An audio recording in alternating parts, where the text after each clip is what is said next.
Videos में आपका पुनः एक बार स्वागत है। स्क्रीन पर आप लाइव देख सकते हैं, यह सोनाली चिक्स है। सोनाली चिक्स की डे की बात करी जाए तो आज इसको 23वां दिन हो गया है। अगर सोनाली चिक्स में मोर्टेलिटी रेशो की देखा जाए तो 23वें दिन मात्र 2 चिक्स की मोर्टेलिटी हुई है। अगर देखा जाए तो यह ना के बराबर मोर्टेलिटी है। सोनाली चिक्स काफ़ी हेल्थी व काफ़ी तंदुरुस्त यह रहता है। यह 32 से 35 ग्राम रहता है और यह काफ़ी मजबूत रहता है। इसमें मोर्टेलिटी रेशो ना के बराबर रहता है। और सोनाली चिक्स पतले पैर वाली ब्रीड है।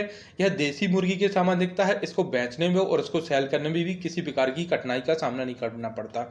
इसीलिए देखा जाए तो एमपी के हिसाब से सोनाली चिक्स जो रहता है काफ़ी बेस्ट है। इस समय एमपी, पश्चिम बंगाल, वेस्ट बंगाल व बिहार तरफ सोनाली चिक्स का उत्पादन और सोनाली चिक्स अधिक से अधिक पाला जा रहा है।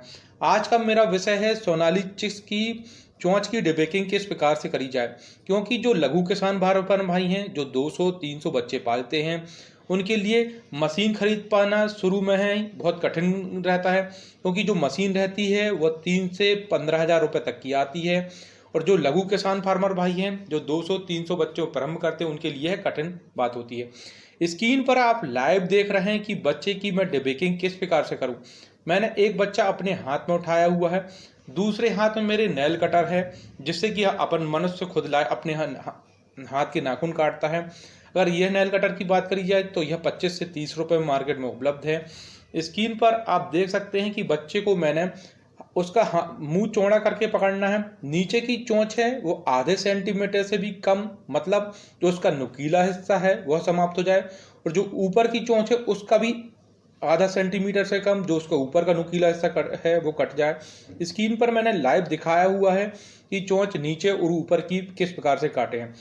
चोंच काटते समय इस बात का विशेष रूप से ध्यान रखें कि जो नीचे की चोंच है वो कम कटती है और जो ऊपर की चोंच है वो थोड़ी सी ज़्यादा कटती है। कि नीचों की चोंच रहती है वो थोड़ा ज़्यादा मुलायम रहती है, इसलिए नीचे की चोंच का सिर्फ जो कोना हिस्सा है वो काटे, मतलब आधे सेंटीमीटर से भी कम, और जो ऊपर की चोंच है उसका भी हिस्सा आधा सेंटीमीटर से कम। पहली बार चोंच 20 से 25 दिन में है। जो बच्चे रहते हैं 20 से 25 दिन में आप एक बार चोंच काट सकते हैं, जिससे कि बच्चों में एक दूसरे को चोंचते नहीं, एक दूसरे को खरोंचते नहीं। आप स्क्रीन पर लाइव देख सकते हैं कि मैंने ये दूसरा बच्चा लिया है। आप ऊपर और नीचे की देख सकते हैं कि चोंच डिबेकिंग हो गई है। यह सबसे सरल व सबसे आसान विधि है। मात्र 30 रुपये के नेल कटर की सहायता से आप चोंच की डिबेकिंग कर सकते हैं और आपको इसमें किसी प्रकार की कठिनाई नहीं होती। ये हाथ में तीसरा बच्चा है, तीसरे बच्चे की डिबेकिंग करता हुआ स्क्रीन पर मैं लाइव देख रहा हूँ।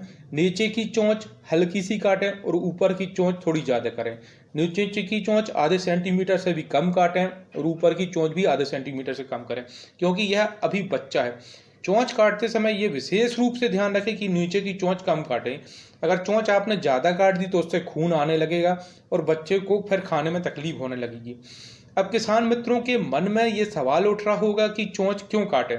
चोंच काटने का कारण यह रहता है कि जिस प्रकार हमारे नाखून बढ़ जाते हैं और हम अपने नाखून काटते हैं और हमको किसी प्रकार की दिक्कत, किसी प्रकार की समस्या नहीं रहती है, इसी प्रकार मुर्गी की चोंच रहती है।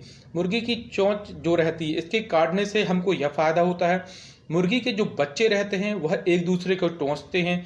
अगर चोंच नहीं काटते हैं तो उसमें नुकीलापन रहता है, यह एक दूसरे को घायल कर देते हैं। और जिस बच्चे को मान लो एक बच्चा दूसरे बच्चे को घायल कर दिया तो उस बच्चे के ऊपर सभी जितने भी बच्चे हैं वह उसको टोंच मार मार के उसको जो घाव रहता है वो गहरा कर देंगे, और जिससे कि उसकी कुछ दिन बाद उसकी मोर्टेलिटी हो जाती है।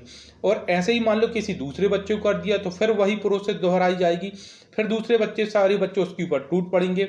इसीलिए चोंच काटना काफ़ी आवश्यक रहती है, जिससे कि बच्चे एक दूसरे को टोंच मारें तो उसका जो नुकीला हिस्सा है वो कट जाने के कारण एक दूसरे को जब टोंच मारेंगे तो उनको घाव नहीं बनेगा। और चोंच काटने का विशेष रूप से 2 फायदे होते हैं। ये पहला फायदा है। दूसरा फायदा रहता है फीडिंग रहता है। जो फीडिंग रहता है, फीडिंग भी बच्चे काफ़ी अच्छे से करते हैं और जो फीड रहता है उसको भी बगराते नहीं हैं, जिससे कि आपकी फीडिंग कॉस्ट भी घट जाती है। इसलिए चोंच काटने के 2 फायदा हैं। एक तो एक दूसरे को टोंच नहीं मारता, बच्चा घायल नहीं होता और इनकी मोर्टेलिटी का रेशो भी घट जाता है। आप चोंच नहीं काटते, मोर्टेलिटी का रेशो बढ़ जाएगा। और दूसरी बात रहती है जो फीडिंग रहती है, चोंच काटने से फीडिंग भी अच्छे से करता है। दूसरी बात, फीडिंग करते समय यह दाना भी नहीं बगराता है, इसलिए चोंच काटना काफ़ी आवश्यक है। जो मेरे लघु किसान भाई हैं जो मुर्गी पालना सीख रहे हैं, वो 200-300 बच्चे से मुर्गी पालना स्टार्ट करते हैं, उनके लिए विशेष रूप से रहता है 3,000 से लेकर 15,000 की मशीन नहीं खरीद सकते। इसीलिए वीडियो देख के